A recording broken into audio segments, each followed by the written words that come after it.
Добро утро! Малко преди изгрева сме, половин час преди изгрева се събудих. На Skag Sanden Beach нощувахме и тук мисля да снимам изгрева. Долу-горе има някаква разкъсана облачност. Дано още малко се разкъса и имаме късмет да заснемем хубав изгрев. Иначе се паркирахме тук на къмпинга този път.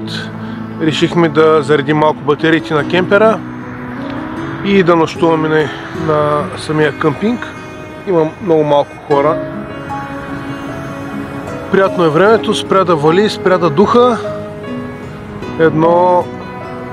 Една предпоставка за хубав изгрев. Дано зад мен се разкъсат облаците още повече, да се отсветят и да станат отражение на тази голямата емблематична скала за Skag Sanden Beach.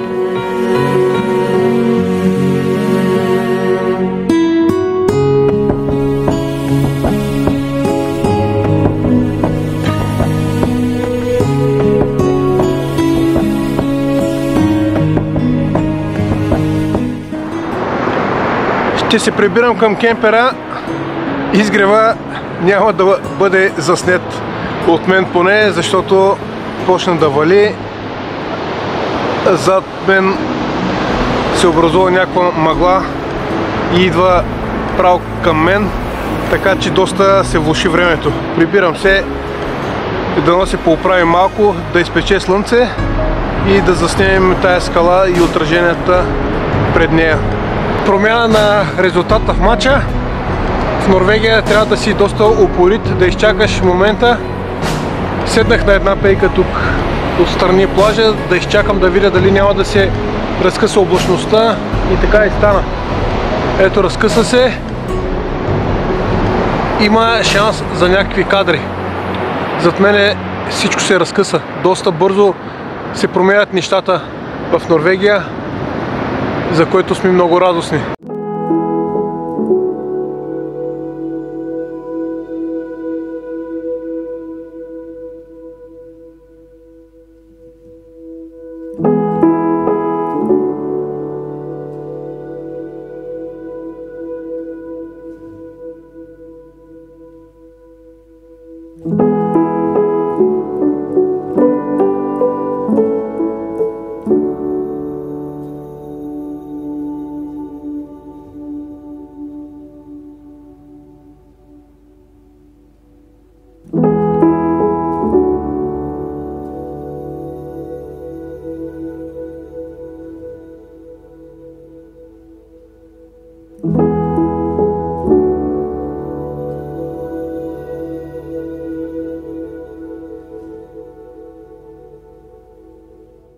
Доста сме доволни от мястото Skag Sanden Beach. Поснимахме на различни гледни точки, на различни позиции. Заслужаваше си плащането на къмпинг от 74 лева. Много приятно място, препоръчваме горещо, който идва на Лофтенски острови, да се позиционира тук на този къмпинг. Има ток, вода, абсолютно всичко нужно за кемперския живот. Рай за фотографията, просто от отражения, природа, цветчета на преден план в пясъка. Доволни останахме за пореден път. Тук е рай за сърфистите и има цяла група сърфисти, деца на 15, 16, 18 години. Доста са запалени по този спорт, по тия места.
Тръгваме си от Skag Sanden Beach. Сервизирахме кемпера, вода, туалетни, всичко. И тръгваме към Otaklef Beach на 34 км е. Лео му хареса много тук. Имаше много места за разходки на кучета. И не иска да си тръгва от този къмпинг. Но и там е красиво, където отиваме. Дано да имаме късмет с времето и да заснемем облите камъни в морето. Тук къмпинга беше перфектен, къмпинга на сърфистите. Лео, как си душица? Я кажи няколко думи. Как е кучето? Кучето е добре. Не го мислете. Не му се падна лек живот.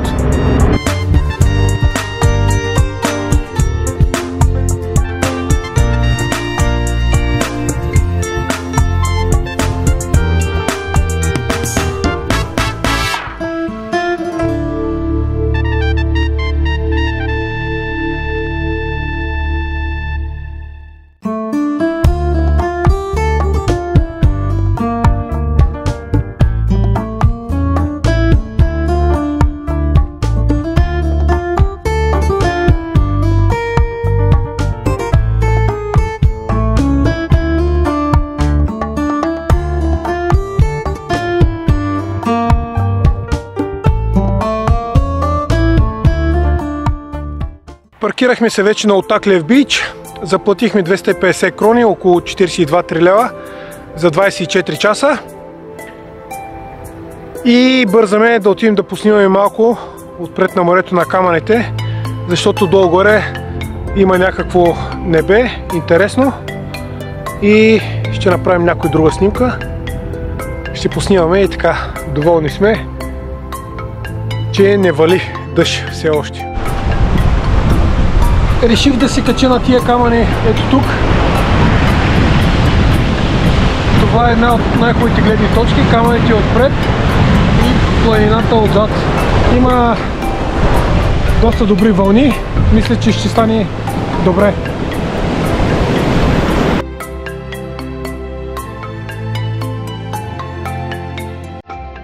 Отново късмет с времето. Много сме радостни. Ще има някакъв залез, осветява се небето и аз чакам вълните ето тук.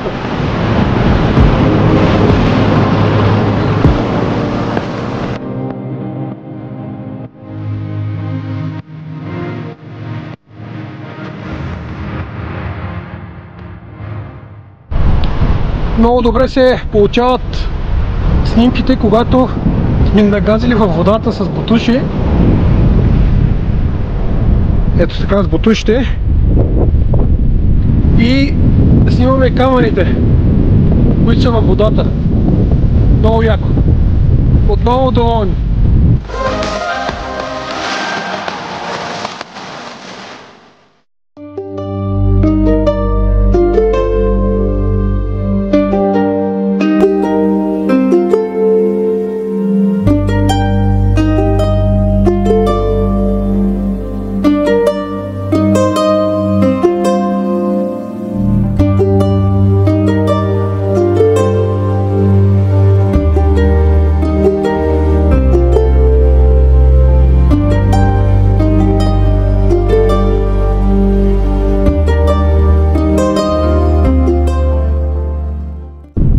Доста съм доволен от залеза. Получиха се доста добри снимки. Изживяването беше перфектно. Сега ще трябва да пием по един чай, защото позамръзнахме. И ще чакаме случайно, ако се разкъса това небе, да има някакво сияние. Но това са само едни мечти. Защото много трудно ще се случи това, да вали дъжд, да се разваля времето. Но и на това сме доволни, на което имахме до този момент. Перфектно време за залез. Добро утро! Нашите дни започват с кафе. Днес времето на Лофотенските острови не е изобщо добре и не се очертава близките 4-5 дни да се подобри. За целта мислим утре сутринта, днеска да останем, да се върнем към Рейне и утре сутринта в 7 часа да хванем ферибота от Москенес към Бодо. По този начин ще спестим около 450 км карани по завоите. Оттам надолу по Норвегия вече имаме 7-8 точки за разглеждане и по този начин ще мине нашето пътуване. Сега правим кафето, закусваме и вънка за наш късмет облаците, по-точно мъглата се разкъса и се заминава. Може би пък и да имаме късмет да поснимаме още малко. Вече вчера ние успяхме да заснемем всяко едно камъче и всяка една вълна. Сега правим кафето и ще видим по-натам през деня какво ще правим. И ето ги готови двете кафета. Ето така изглеждат. Перфектни. А машините, на които ги правим, са кафе-мелачка Sage и кафе-машина Sage Bambino се води. Не е реклама, просто ги показваме да знаете. Ами, не ми се падна лек живот. Пием си кафето тук на Отаклиев плаж. Между другото, Отаклиев местността тук е само с 22 местни жителя, които са в годините назад и напред. Тая общност не се увеличава, не може да се застроява в тая местност. Просто тия хора да са живи и здрави, така се остават. 22 регистрирани на местността Отаклиев и са много горди със своя плаж, защото според Times е избран за най-добър плаж на годината за една от предходните години. Така че ето другите членове от екипажа и те разбират много неща покрай мен, които съм чел преди 5 минути. Няма значение, разбирам ги много нещата. Та, разбрахте за Отаклиев, 22 жители, избран плажа от Times за един от най-добрите плажове, наистина много красиво, с скалите, зеленината, която има зад скалите и морето отпред, разбира се. Окото на Дракона е важно. Вчера го търсих, може би около половин час. Не можах да повярвам, че е толкова отдръпнато морето. Винаги съм го търсил някъде на морската повърхност, всеки момент да го залеят вълните, но този път беше на 4-5 метра нагоре. Радвам се, че го заснехме. И така, пием си кафето, ядем едни български круасани и очакваме времето да се поправи още повече. След бурята, която премина преди 15-20 минути, отиваме пак по камъните на Отаклиев бич. Небето се пооправи и ще отидем да поснимаме малко някой друг кадър. Вълните са доста високи. Окото на Дракона е там долу. Съвсем леко се вижда и ме е страх да слезем долу, защото много залива. Има и по един-два кадъра вече, но много е бурно. Иначе тук имаме един преден план, ето тук за гъба.